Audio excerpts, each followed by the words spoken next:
Hey kids, why don't you shut your goddamn mouth and try Uncle Drewski's new fruity-ass unicorn cereal. Now you too can feel as unique and special as a goddamn unicorn. Now with non-toxic ingredients. It's Drewski McGillicuddy's Found in the Wild, Part 11. Hey everybody, it's Drewski McGillicuddy, and I wanted to make a real quick Found in the Wild video just for fun, because I got a couple things, and I'm too impatient. I'll probably find some more stuff within the next couple days, but I'm just going to get this one out of the way, because who's to say I can't just post Found in the Wild videos whenever I feel like it, right? It's not like it's my channel or anything. But you don't have to watch it, but if you do watch, you know, you might like some of the stuff I found. Even though most of the stuff I find anymore is just, it's all movies. I've got a movie hoarding problem. I mean, you can't even see the other side. This is just the horror movies. And then this is just the Blu-rays. There's a whole nother thing over there. Anyway, we're not here to talk about the whole nother things and stuff. We're here to talk about the Chronicles of Riddick. That's right. I got the steelbook of Pitch Black last time, and then the other day I had this weird instinct to stop at Goodwill, and there this was, unopened, mind you, unopened, for $3. I was gonna wait until Saturday when it would have only been $1.50, but who's to say it would have been there? Plus, they had this, okay? They had this next movie, and I just recently bought this DVD, and this is probably my least favorite of this director's that I've seen, which that's blasphemy to a lot of people. But for me to say something is my least favorite of Martin Scorsese's movies doesn't take away from this being an excellent film. It's just, you know, not one I watch as much as his other movies like Goodfellas or The Departed, or, you know, but yeah, this is one of them hardback movies that I was talking about probably in a video once, maybe, I don't know. But yeah, it opens like a book. It's not like the other one. The Psycho one is actually like a book. This just happens to be hardback, but it has all these fancy stills and whatnot inside of, like, the original movie poster, and then there's Jodie Foster. I don't even know if you can see this stuff. But yeah, $3 for this. I mean, maybe I'll look up and see how much this damn thing goes for, if I could even find it. But yeah, this is a fancy edition. It just feels fancy. It's got embossed lettering. It's fun. It's fun. So yeah, I cannot wait. Hopefully the transfer is as cool as the box, because that's a pretty cool box. All right, so I recently seen, I think it was Sinister Cinema Reviews or Fruity Pebbles had just reviewed this a couple months ago, and I never even heard of it necessarily. Okay, I might have heard of it. This is like the don't go in the basement, don't go in the woods, don't do this, don't do that, can't you read the sign?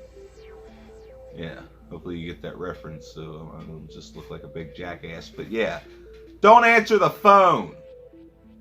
Yeah, I assume it's a lot like when a stranger calls, but what the fuck do I know? I've never seen it before. Could that be blasphemous? We'll find out, you know. If I watch this and I'm like ashamed of myself, I'll let you know. I'm not afraid to let you know when I'm ashamed of myself. But yeah, this is the real reason right here. I got one more thing after this to show you, but it's just because I wanted an excuse to talk about this.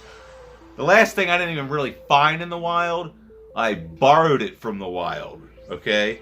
But anyway, the last movie on the list, or on the pile, in the stack, whatever, is none other than Wes Craven's Deadly Friend.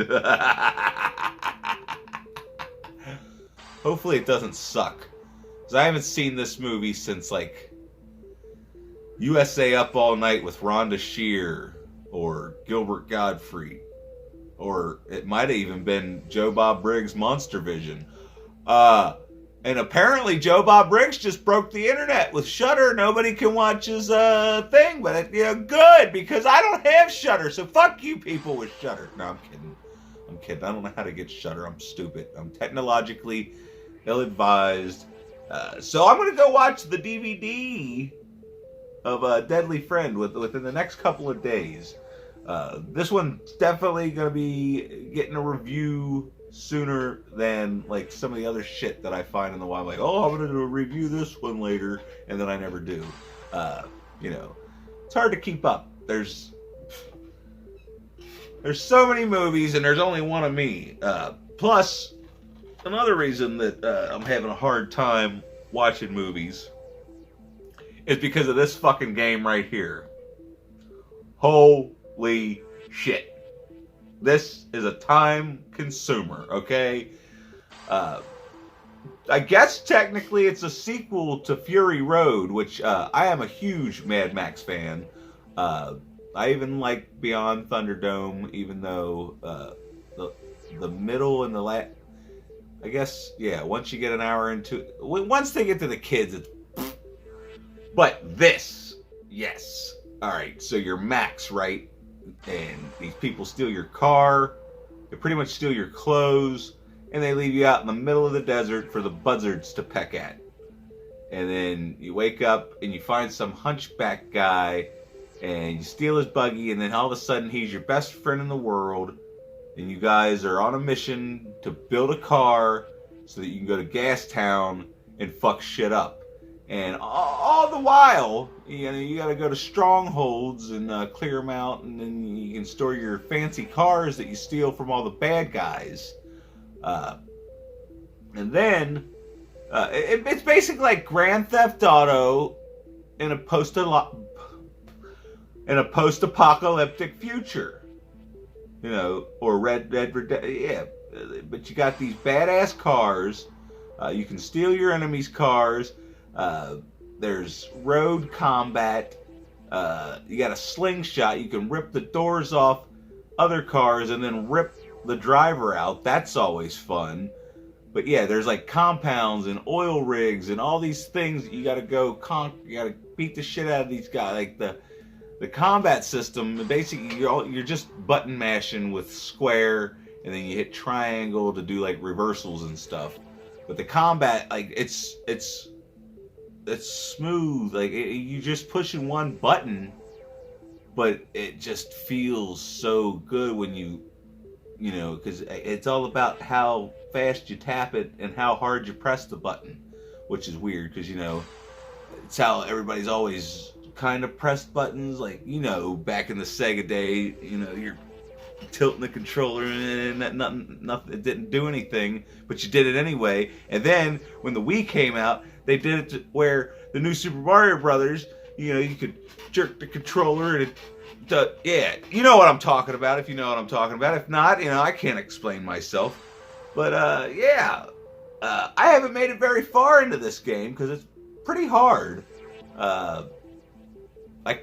And then the other thing is, the controls are fucked up. It's like I keep wanting to do Grand Theft Auto controls, and I keep forgetting what the circle button is, and that's fire your weapon. And the ammo is very scarce. So I cannot tell you how many times I've accidentally hit the circle button and wasted all my ammo. Anyway, that's beside the point. Mad Max, have you played it? Have you seen all these movies? Have you seen any of these movies? Do you like these movies? Like, help me out here, people. Leave some comments. But, at least like the video, subscribe, all that bullshit, It's past my bedtime. It really is. I know it's Friday the 13th, but I gotta work on Saturday the 14th because I gotta make that money so I can go buy more fucking shit I don't need.